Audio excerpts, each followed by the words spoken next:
G'day crew, welcome to Goat Fantasy. Nice to have your company. It's a throwback to last year. It's your Bailey Smith update.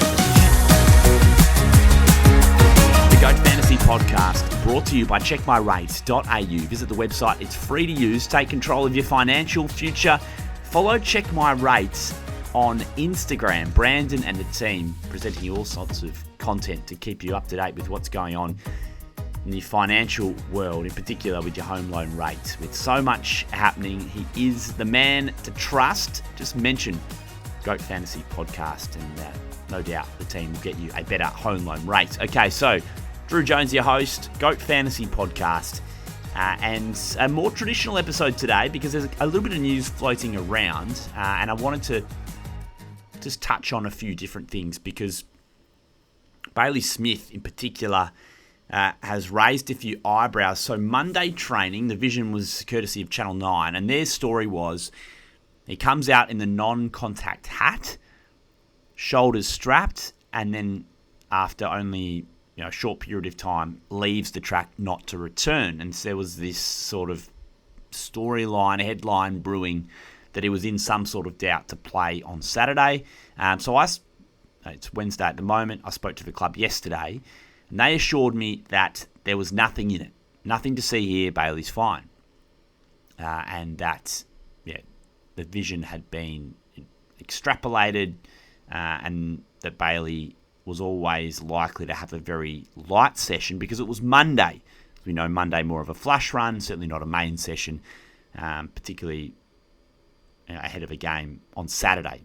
So I'm talking around in circles here a little bit, but essentially I was told nothing to see here, but I think there's no doubt that we should be at least intrigued about what is going on with Bailey. So, understandably, Chris Scott was going to be asked about him today, and he was always going to shut down any notion that Smith has a shoulder injury.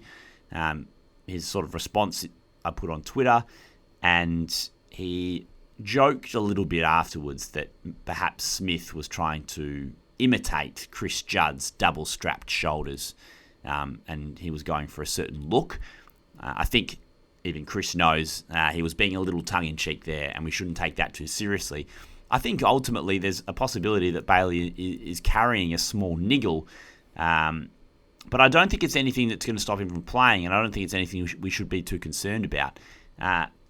It was noted by Roy that he had been reached out to by his sources, by Team Awesome source, that potentially there was a rumour going around that he might not play last week. He ends up smashing out a massive score and playing really well against the Lions, and it was clarified a little bit later, false alarm. So there is a little bit going around, and I think it's worth flagging and at least talking about because he is someone who's considered one of our targets this week.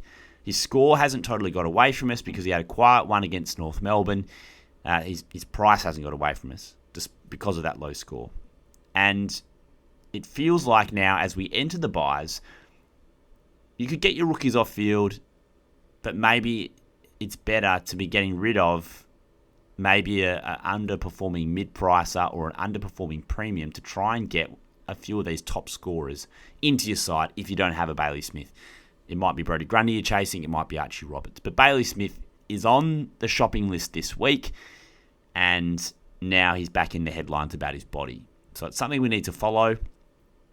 Unfortunately, we're locked out of training for the rest of the week. So we're not going to be able to see much of Bailey. Ultimately, if you're making the decision about Smith, you're going to have to be very cautious and be on your phone, ready to go when the final teams are named ahead of the game against the Swans, which will be at about 3:30 on Saturday afternoon. So plan a bathroom break and have an alarm on your phone. So from a Cats perspective, we're on Baz watch. And there was just a little bit of news around today. So Sam Flanders didn't train with the main group at St Kilda while the cameras were rolling and while the journos were present. So just worth noting, he's had a pretty reasonable season so far, and his output over the last 2 weeks from a fantasy perspective has been quite good. hasn't played this amount of games in a row for a couple of years, injury interrupted over the last couple. So it's understandable, absolutely, that there would be a little bit of management of Flanders. But we'll get an idea ahead of Friday night when they leave and they fly over to Perth. And, of course, the teams will be named. So we'll get an idea pretty early in the weekend if there's anything we need to do about Flanders and whether we can absorb a week if he needs a rest ahead of the game against Fremantle, but a 5-day break for St Kilda off the back of the game against the Tigers. So not surprising, really, that there's a bit of management going on here.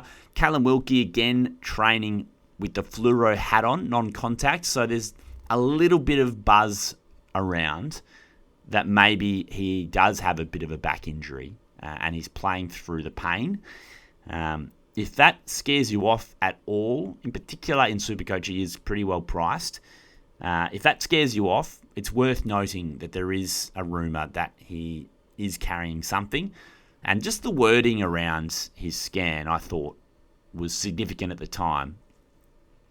Instead of saying the scan came back clear, it was that the scan came back all right. It wasn't perfect. So it's quite possible that he's playing through a bit of pain. He's an Iron Man, 147 games in a row, or whatever it is at this stage. And Nasai Wanganeen-Miller are still 2 weeks away from a calf if you're carrying him in whatever format. But we're not going to see him come back early, it doesn't seem like. They're certainly preaching patience and caution with that calf. And then Charlie Banfield's definitely going to be on the plane. He's playing against Wallylup in front of friends and family over at Optus Stadium. So he, as a rookie, looks like being a relatively safe option in your forward line. Machito Owens is out for a couple of weeks. They've lost Jack Higgins as well. So his spot looks like it's safe for a couple of weeks. Chris Young Nan is debuting for Hawthorn. We'll get teams tonight from the Hawks ahead of their game against the Crows. Bodie Ryan, one to watch, but with no Scrimshaw, no Barras. I think he probably holds his spot. Jarman Impey left the track early. Very light session for him. I think a little ankle. So there's a bit happening at Hawthorn. I think we'll see a couple of changes. Probably it's going to be like a Hustwaite getting dropped, and I reckon they'll roll through Ginnivan or Watson through the midfield a little bit more. But that it's worth keeping an eye on what the Hawks do. I think Thilthorpe probably comes back for the Crows as well for Thursday Night Footy in Tassie. So there's your news update. Quick one today. Stay tuned for more on Go Fantasy this week. Nice to have your company. We'll chat soon.